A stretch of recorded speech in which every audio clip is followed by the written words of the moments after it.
Hello everyone, welcome to my channel. उम्मीद करती हूँ आप सब बहुत अच्छे होंगे। आइए एक नए टॉपिक पे हम चर्चा करते हैं जिसे हम समान नागरिक संहिता के नाम से जानते हैं। आपने ये टॉपिक हर जगह सुन रखा होगा, न्यूज़ में बहुत ही ज़्यादा अभी ट्रेंड में है। इसे हम यूसीसी शॉर्ट फॉर्म में बोलते हैं, यूनिफॉर्म सिविल कोड। ठीक है, तो आखिर यूसीसी जो है, क्या इसकी चर्चा हमारे कॉन्स्टिट्यूशन में है? अगर है तो कौन से आर्टिकल में है, और इसे जब हमारा कॉन्स्टिट्यूशन बन रहा था उस समय ही क्यों नहीं लागू कर दिया गया? आखिर क्या उसके पीछे कारण रहे थे, उसको हम देखेंगे। साथ ही इसके पक्ष में क्या तर्क हैं कि इसे लागू करने चाहिए, और इसके विपक्ष में क्या तर्क है कि इसे लागू नहीं होने चाहिए। इस पर भी हम चर्चा करेंगे। और ओवरऑल हम किसी पार्टी या फिर किसी भी कम्युनिटी या फिर किसी भी जाति से रिलेटेड न होकर के, बल्कि हमें इस टॉपिक को निष्पक्ष होकर के सोचना चाहिए, समझना चाहिए, और हमारे देश के लिए क्या सही है उस पर सोचते हुए हमें इसके बारे में अपना जो है कंक्लूज़न देना चाहिए। तो इस वीडियो को आप बिल्कुल जो है अच्छे से देखें। उम्मीद करती हूँ कि आप इस वीडियो को बहुत अच्छे से देखेंगे और बिल्कुल न्यूट्रल होकर के जो है इस टॉपिक को समझेंगे। 22वां जो हमारा विधिक आयोग है, यानी लॉ कमीशन जो आयोग है, उसके द्वारा ये निर्धारित कर दिया गया है कि यूसीसी जो है, यूसीसी को लेकर के हमारा जो है लॉ कमीशन जो है 22वां हमारा जो विधि आयोग है, उसके द्वारा जो है सजेशंस मांगा गया है जितने भी धार्मिक संगठन हैं और जितने भी लोग हैं उनके तहत कि आप 30 दिनों के अंदर जो आपकी जो भी राय है और रिकमेंडेशंस हैं वो आप जो है भेज सकते हैं। हाँ, तो इस तरीके से अभी जो है आयोग के द्वारा ये क्लियर करा गया है, तो इसको लेकर के चर्चा और भी ज़्यादा तेज हो चुकी है। तो सबसे पहले हम बात करते हैं कि जो यूनिफॉर्म सिविल कोड है, क्या इसकी चर्चा हमारे कॉन्स्टिट्यूशन में है?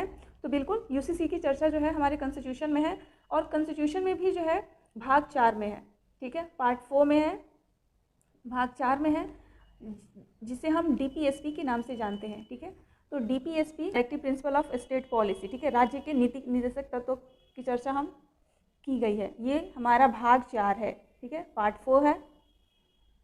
इसी में जो है हमारे आर्टिकल, जो आर्टिकल 44 है, इसमें चर्चा किया गया है यूनिफॉर्म सिविल कोड का। समान नागरिक संहिता की चर्चा आर्टिकल 44 में की गई है, जो कि भाग 4 पार्ट 4 का जो है डीपीएसपी का भाग है। तो इस तरीके से कॉन्स्टिट्यूशन में रखा गया है। आइए सबसे पहले हम बात कर लेते हैं कि जो राज्य के नीति निर्देशक तत्व है, क्या ये न्यायालय में, अगर हम बात करें सुप्रीम कोर्ट में, इसमें जो भी मुद्दों को रखा गया है उसको लेकर के हम न्यायालय में जा सकते हैं? अभी तो नहीं।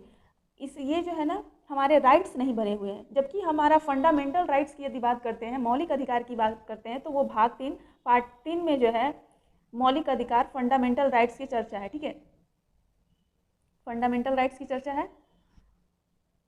तो इस तरीके से अगर हम यूसीसी की बात करते हैं, यूसीसी की बात करते हैं, तो ये यूसीसी हमारा जब कॉन्स्टिट्यूशन बन रहा था उस समय भी क्यों हमारे अधिकारों में नहीं शामिल कर दिया गया? यानी कि जब हमारा कॉन्स्टिट्यूशन बन रहा था तो आईपीसी जो है, इंडियन पेनल कोड जो है, इसी के तहत किसी भी व्यक्ति को सज़ा सुनाने के लिए, चाहे वो किसी भी धर्म का हो, चाहे वो मुस्लिम कम्युनिटी का हो, चाहे वो हिंदू कम्युनिटी का हो, चाहे वो सिख, चाहे वो क्रिश्चियंस या फिर किसी भी, तो उसके लिए सज़ा का प्रावधान तो समान कर दिया गया। आईपीसी की धारा तो एक ही, पूरे जो है एक ही लागू करा गया, धर्म से ऊपर उठ करके। लेकिन जो है शादी विवाह और जो है हमारा वसीयत, यदि यानी मैरिज की बात करते हैं, डिवोर्स की बात करते हैं, इनहेरिटेंस की बात करते हैं, और जो है अडॉप्शन की बात करते हैं, तो इनमें इन मामलों को हमने सिविल में रखा। ठीक है, तो सिविल में रखा, तो इसे हम सिविल कोड के नाम से जानते हैं। तो सिविल कोड जो कि समान नागरिक संहिता का है। ठीक है, तो इसमें इन मुद्दों को जो है ना, हर एक धर्म के जो कानून थे ना उसी को रहने दिया गया, क्योंकि उस समय हमारे देश में जो लिटरेसी रेट था, जो गैप था एक हमारे देश में, अब हाल ही में तुरंत आज़ाद हुआ था।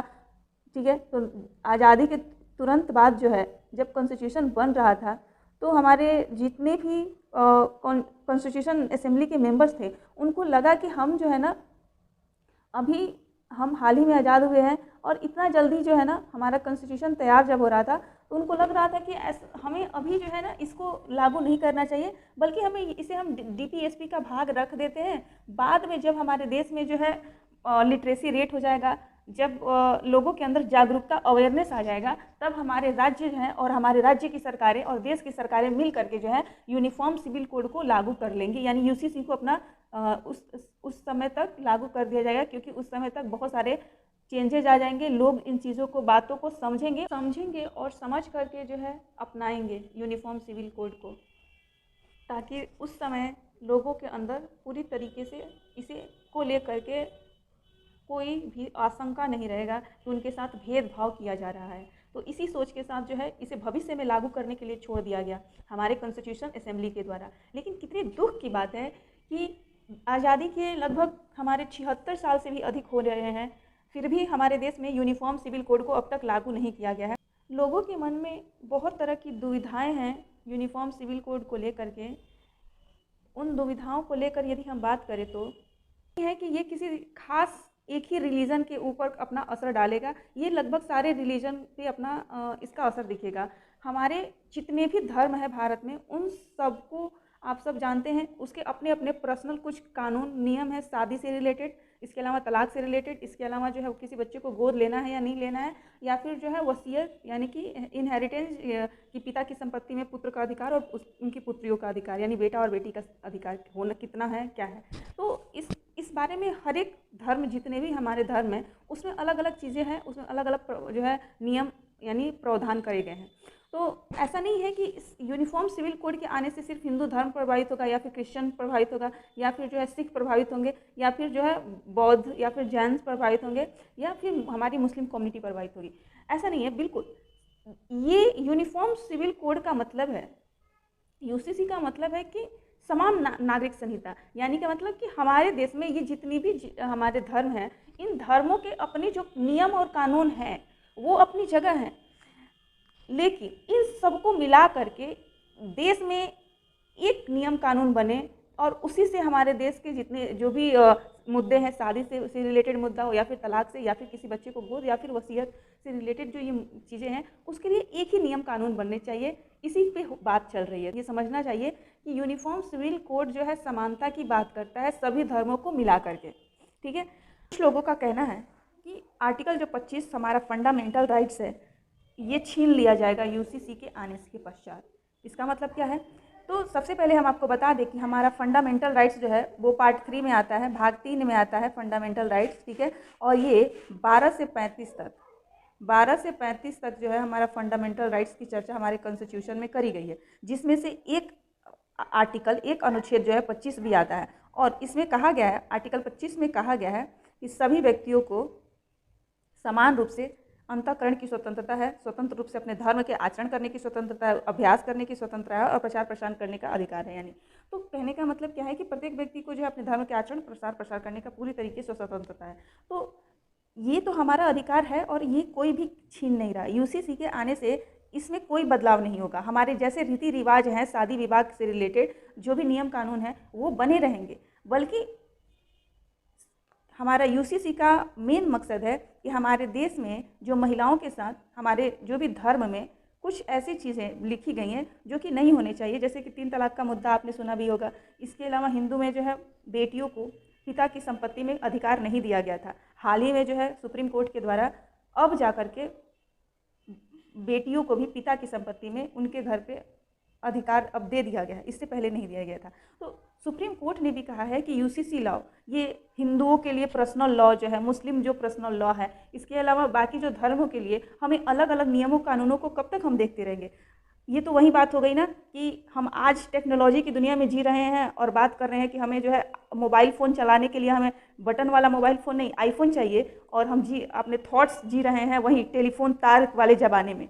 तो कहने का मतलब सेंस यही है कि हमारे कॉन्स्टिट्यूशन में जो अधिकार हमें दिए गए हैं वो हमसे यूसीसी के आने से छीना बिल्कुल नहीं जा रहा है। ये भ्रम जो फैला हुआ है इसे हम सबको इस भ्रम से निकलना होगा, ठीक है। शादियों से रिलेटेड है, ठीक है। ये देख सकते हैं आप, सिख कम्युनिटी की मैरिज हो, मुस्लिम कम्युनिटी की जो मैरिज होती है, या फिर जो है आप देख सकते हैं शादियाँ, सीधा सा संबंध जो है शादी से ही है, तो विवाह के नियम से है। इसके अलावा डिवोर्स के नियम से है, आप देख सकते हैं डिवोर्स के नियम से है। तो मेन हमारा मुद्दा क्या है कि डिवोर्स से रिलेटेड, और फिर जो है इसके अलावा जो है किसी बच्चे को यदि गोद लेना है तो उससे रिलेटेड आप देख सकते हैं।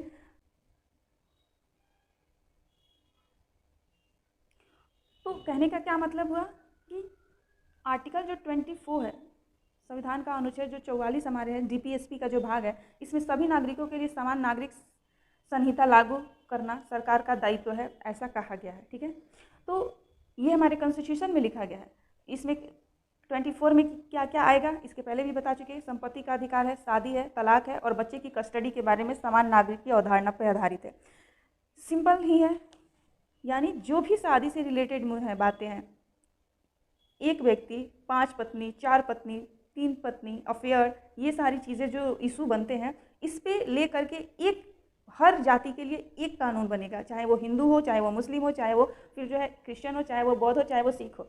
अगर वो किसी तरह का शादी से रिलेटेड किसी तरह का अवहेलना करता है तो उस पर जो भी कानून से के दायरे में जब वो आएगा और उस पर जो भी चार्ज लगाए जाएंगे वो सबके लिए एक जैसा होगा। ऐसा नहीं होगा कि हिंदुओं के लिए अलग, मुस्लिम कम्युनिटी के अलग, इसके अलावा जो है सिख के लिए अलग। तो ये सारी चीज़ों पे, इसके अलावा तलाक का भी मुद्दा कि चाहे वो व्यक्ति हिंदू हो, चाहे वो मुस्लिम हो, चाहे वो सिख हो, चाहे वो किसी भी कम्युनिटी से हो, तलाक के लिए भी एक ही कानून देश में होने चाहिए, शादी के लिए भी एक ही कानून होने चाहिए और सबको अपनी शादी मैरिज का जो है रजिस्ट्रेशन कराना अनिवार्य। तो ये सारी नियम्स जो है लाने की तैयारी चल रही है। इसके अलावा बच्चे की कस्टडी, कोई भी जो है रिलीजन का व्यक्ति है, अगर वो चाहता है किसी बच्चे को गोद लेना तो वो ले सकता है और उस पर एक अच्छा कानून जो है बनाया जाएगा। इसके अलावा जो है कोई भी जो है उत्तराधिकार, जो यानी पिता का संपत्ति जब पुत्र को हस्तांतरित करना है तो उसके लिए क्या कानून कैसे होने चाहिए, उससे संबंधित नियम। तो कुल मिलाकर जो है हमारा संपत्ति का अधिकार, शादी, तलाक और बच्चे की स्टडी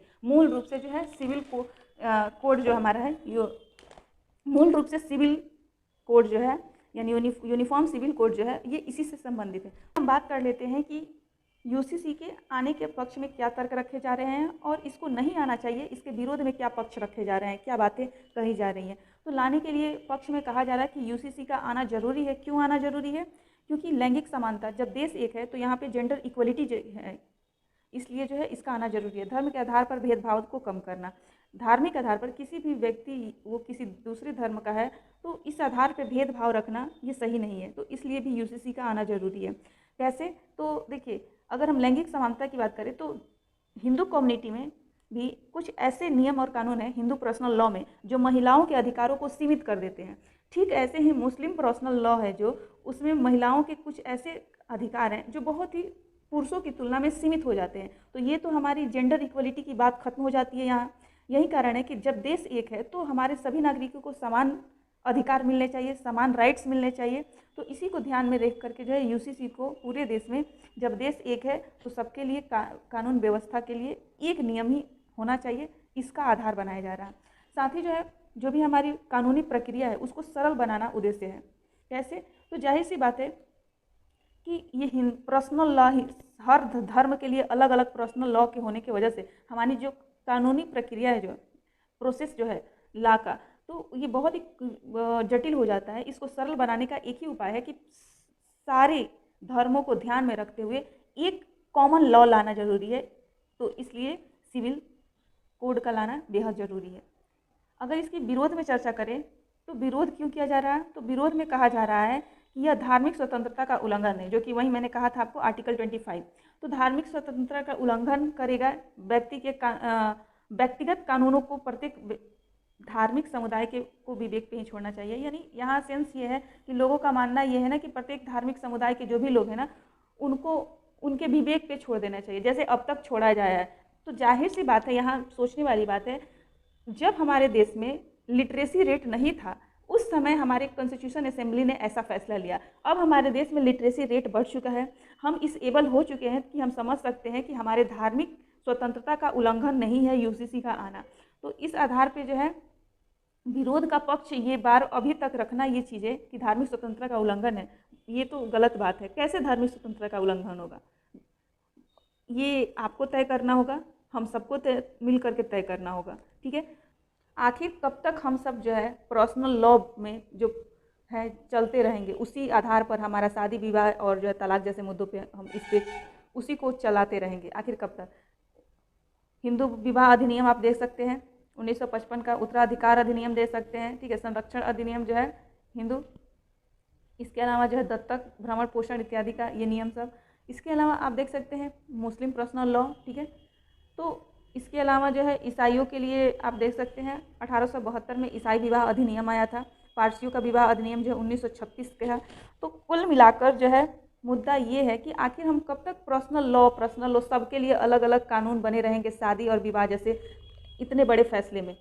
जब देश एक है तो सबको मिला करके एक नियम होना चाहिए। तो इसी को ध्यान में रखते हुए, इसी का जिक्र करते हुए यूसीसी को लाना, जो हमारे डीपीएसपी का भाग है, इसको तय करा गया है। उम्मीद करती हूँ कि आपको ये वीडियो पसंद आएगा। आपने यूसीसी को समझा होगा अच्छे से और अब कोई डाउट नहीं रह जाएगा। इसी के साथ मैं इस वीडियो को ख़त्म करती हूँ। अगर आपके कोई डाउट्स हैं तो आप कमेंट सेक्शन में लिख सकते हैं और हम उसकी रिप्लाई देने की ज़रूर कोशिश करेंगे। Thank you so much.